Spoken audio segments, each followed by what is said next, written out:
God. 30,000 po ang nanonood sa atin, ha? 30,000. Ngayon, ang nanonood sa atin na mga kababayan natin, andito po ang ating bayani ngayon. Aarestuhin ako. May warrant of arrest daw si Trillanes na hawak. Hindi naman siya ICC, hindi siya PCTC.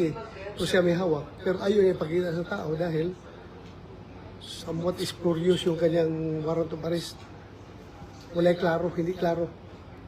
Hindi klaro yung kanyang warrant. Wala daw case number. Meron doon is kuwan lang yung situation number lang.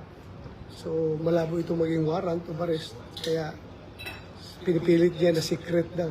Kasi gusto nila kung pilit na akong dadalhin sa dahig. Surrender doon.